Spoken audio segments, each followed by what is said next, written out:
This is the Business of Apps podcast, bringing you actionable insights from the leaders of the global app industry and the world's fastest growing apps.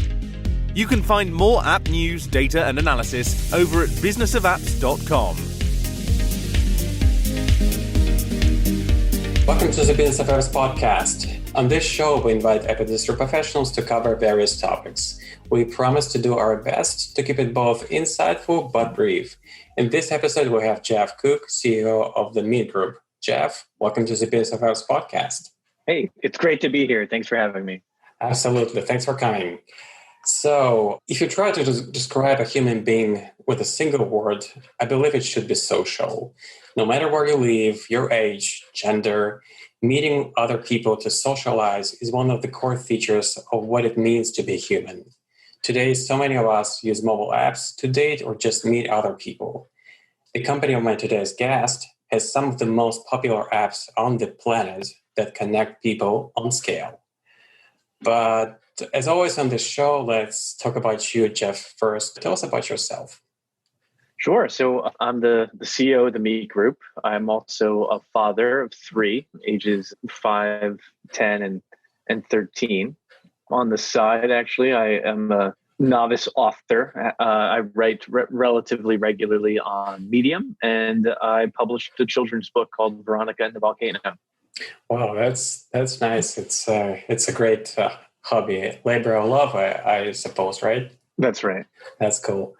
So now, please tell us about the Meet Group and the app brands you own. Sure. So we build dating apps. We have 5 apps that serve diverse audiences. MeetMe is actually the app I founded back, actually as far back as 2005. SKOUT, the US and long tail kind of international dating app. Tagged is an African American dating app. LOVOO is a European dating app centered on Germany, and GROWLr, which is a gay dating app. Altogether, we have 15 million monthly users, mostly in US and Europe. And the way we think of ourselves is really as the mobile version of the bar or the coffee house, kind of this social gathering place, a little less intention than some dating apps where you're kind of designed to be deleted, more of a community, a dating community. And what we've been doing that's fairly unique is adding live streaming video to dating since 2016. And lately we've been really aiming to make everyone the star of their own dating show. And we're almost certainly today the largest provider of live streaming dating games in the world. Our users are playing every day, more than 180,000 dating games a day. They're spending, many tens of millions of hours in live streaming every day as well. And the live streaming solution essentially is one that monetizes via users giving each other virtual gifts. And with the virus, we've seen a pretty dramatic increase in usage. The number of dating games played was up about 100%. The amount of time spent in our live streaming platform was up 40% in just the last 4 or 5 months.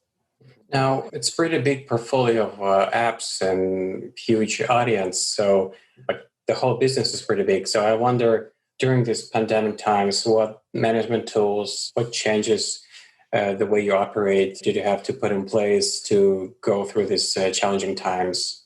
What has been helping you to be on schedule, on top of your business throughout these months? Yeah, in terms of the biggest shift, which is the same for our company as for probably most, has been the shift to remote. So I've been remote since March, as has been everyone in our company. And we use Zoom all the time. We're big on Slack. We essentially use all the same tools we used before the pandemic. We just use them more, given that there is no in-person contact. But we really haven't missed a beat despite the lack of in-person contact. I think in part because we had built so many relationships, professionally over the years, we were able to kind of draw on the fact that we all know each other and know how each other work and trust each other, so that even if this lasts 6 months, 12 more months, it's quite clear that the team is highly capable of and productive in the same way as it was before. And I've been somewhat surprised by that, because obviously it's an experiment no one expected to run. And I thought, well, maybe as time goes on, productivity would slacken, or maybe as time goes on, new product development would lag. But that's not really has been our finding. We've found that people are just as productive, including for kind of innovative, like strategic planning tasks and product planning tasks as they were before. So that's a great testament to having a good team, people who love to work with each other and create great products. Yeah, it's definitely an experiment nobody was expecting we will have to go through, but it's good to know that people you work with can actually withstand these hardships and be productive, continue to be a great team and collaborate efficiently. Now, there are a number of marketing channels app developers have been using around the world. And my question is, among all marketing channels you're possibly applying to your growth strategy, what one channel would you single out among the rest that has been the most efficient for you to continue your app users base growth? Yeah. So marketing is always a challenge. Year over year, we're seeing rates, cost per registrations go up as it costs more to acquire users, simply as the largest players in the world. As they get bigger and bigger, I think they have more and more pricing power. I think their audience growth has slowed, and so I think prices have gone up as more potential advertisers come in. So it is difficult. We spend probably 10%, thereabouts, of our revenue on acquiring new users by buying installs of app installs across various partners. We have seen an increase in Snapchat. We do see Snapchat as a high quality outlet for us. Apple is another one, high quality, good ROI. Facebook is, you kind of have to be buying on Facebook, and we do Facebook, / Instagram. I think those are the biggest. I mean, Google, of course, as well. Those are really the biggest channels for us. We do some spend with affiliate buying platforms like Liftoff, but it's not as big a share as it used to be. And part of the reason is it's very difficult to ensure that when you're buying affiliate traffic, that the quality of the user is there, and that there isn't some form of fraudulent user or gaming of the system. And so, part of the reason the big guys are so big is because they're generally providing pretty high quality traffic and in the form of high quality installs. I see. Let's touch on your publisher's business. How this pandemic impacted your company as a publisher?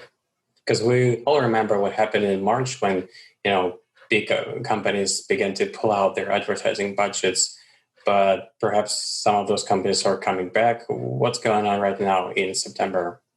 Well, I mean, the types of content we create is really our user-generated content in the form of the messages our users send each other. And every day they send 75 million chats a day. That hasn't really changed. They continue to send the same number of chats. What has gone up dramatically is the consumption and production of live streaming video content. So both the producing and the consumption has gone up about 40%. And the reason is live streaming video is a pretty good substitute for real life interaction. It's not by any means a perfect one, but live streaming video does a pretty good job of providing some sense of connection, even meaningful connection, to people who can't otherwise go out or are trying to go out less. Yeah. And so we've seen the number of asynchronous text-based chats have more or less stayed the same and at a high level, but the number of people who stream and the length of time those people who do stream has gone up considerably, as has the amount of time that people spend viewing those streams.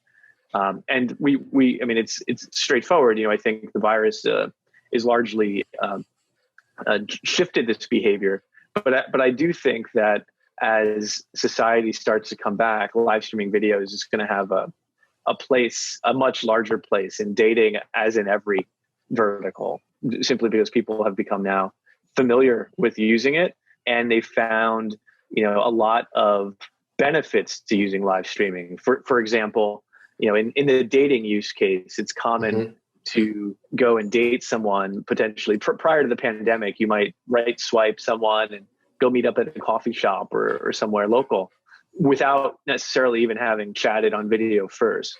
I think that's increasingly less likely as kind of people have perceived that there's now a viral risk to those interactions, what they're also seeing is if they can talk to that person on video, they can pre-qualify that person and maybe not even go out to a date with them or a coffee with them at all, simply because their personality was disqualified based on a video chat. So I think we're going to see video become increasingly a filter for the dating experience as the pandemic starts to end.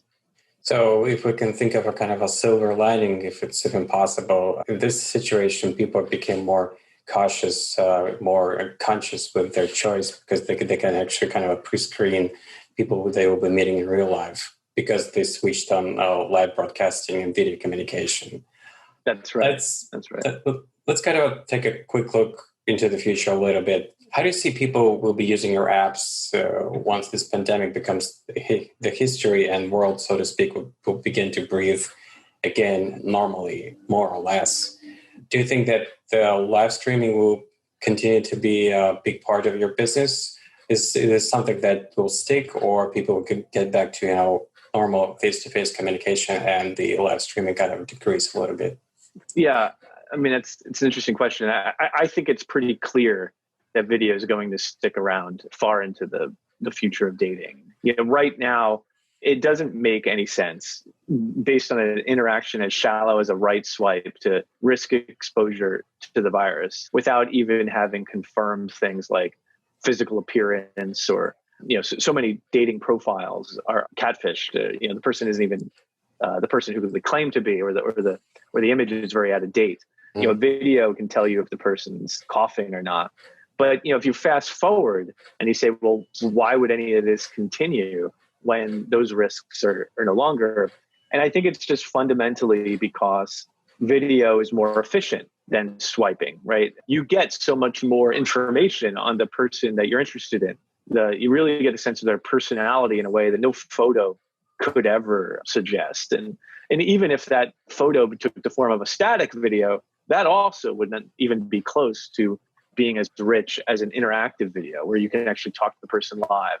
And so as long as people value their time, and of course they do, asking for a video chat will, I think, help people be more efficient at who they speak with. And asking for a video chat is no longer a strange thing to ask for. The pandemic has made that a very common thing to ask for. So I think, we basically got in the last 6 months, maybe even as much as 60 years of changing consumer habits around live video. The growth of Zoom is just another example of that. And so I think, in the dating landscape, you're going to see live video become a mainstay of that landscape. So you can remember the science fiction of 60s, 70s, 80s. We were dreaming about the video, having a conversation on video. Everybody was using their phone to have a conversation on video, not just voice. But then when finally the smartphones became the reality and it didn't actually happen. We do have, FaceTime from time to time, but it wasn't on the, on that level that we're all we're waiting for. And now we're living in the situation at the stage when finally that video conversation became a reality as we were kind of expecting decades ago. Yeah, I think that's absolutely right. It's funny the number of kind of trends that start as science fiction. I think 2001, The Space Odyssey had kind of a Skype-like video system, and 25 years before its time, and Total Recall had self-driving cars, right? So and to some extent, anything a science fiction author can come up with eventually becomes true. Yeah, so Arthur C. Clarke would be amazed to see how accurately he got that back in the day. Okay, so now I have a few quick questions for you. These are the ones I'm asking every guest to get a better picture of who he or she is. So, are you iOS or Android person? iOS. Okay, I'm marking my iOS stack. It's actually bigger than the Android one. Do you remember your first mobile phone? I do. I was in college, and it was 1997, maybe 6, and it was a Nokia. I don't remember the model, but I was running a business at the time, and I remember it going off in my pocket and having to duck out of classes. But yeah, it was 96, 97. Yeah, the age of Nokia. What is your favorite app now? Well, apart from your own apps, obviously. Sure. I like the app Medium. I'm sure Medium. It's a writing community. The app is just pretty well done as a content consumption app, as well as a creator app and an ability to edit. And it feels like they have a pretty good sense of kind of minimal design and having some things be found reasonably well. So I like that app. All right. What new app technologies are you most excited about? Probably there's something that you've been waiting for to make apps on your smartphone doing more for you, something that is, not a hype, but kind of what will make apps more useful and practically for you on a daily basis. Yeah. So I would say there's two things that I'm excited about. Like, one, because I'm in the dating business, and as I mentioned, catfishing is endemic to dating. There's always this question in dating: how do you drive more authenticity? And we're launching a verification system. We already launched it, actually, but to a small group. It'll be expanding soon, where you have to prove that you're a live person through, similar to how you unlock your iPhone, with your face. This will, in a few seconds, prove that you're live and help defeat spammers. And that's a really, I think, interesting bit in the toolbox, because you could start by defeating spammers, but where you could go with that is ensuring that the user in the profile photo is the user operating the device, the profile. And so, from an age of authenticity, I think it could be a really interesting development for dating apps. I would say and maybe other apps too. As far as another thing I'm really interested in, and as are many, artificial intelligence. So I think right now, frankly, our algorithms that power our searches, like we show you how many people are near you that are interested in dating, and when we show you video streams, we're showing you popular ones that are trending. These algorithms could get a lot better. Our algorithms today are very rudimentary. There's been nothing really but development and towards deep learning neural networks. TikTok being probably one of the most obvious of these. And in terms of the ability to recommend the right piece of live content to someone interested in certain things and not other things, that's a really hard problem. But it's also kind of an exciting one if you can do it right. And so that's one of our main initiatives for the next year. Great. Now, before I let you go, how can people get in touch with you and know more about what you do? Yeah, our apps are available on, or at least you can see which ones they are on themeetgroup.com. That's our company website. I'm also on Medium as Geoff Cook with a G, Geoff. You can find me there, and I tend to write maybe a couple times a month. All right, cool. We're going to put the link to your Medium profile into this episode description so people can check it out. All right, that's actually it. Thanks a lot for your time and coming on our podcast, Geoff. Thank you. Of course, thank you. Bye-bye. All right, bye. That was Geoff Cook, CEO of the Meet Group. To listen to more episodes, subscribe to our podcast on iTunes, Spotify, and Stitcher. Just search for Business of Apps and you will find us easily. Once you subscribe, you'll be able to get new episodes on your smartphone, tablet, or computer as soon as we release them. And please, don't forget to leave us a review and comment. It is highly appreciated. And all episodes will also be available on businessofapps.com. See you next week. Bye. This is the Business of Apps podcast, bringing you actionable insights from the leaders of the global app industry and the world's fastest growing apps. You can find more app news, data, and analysis over at businessofapps.com.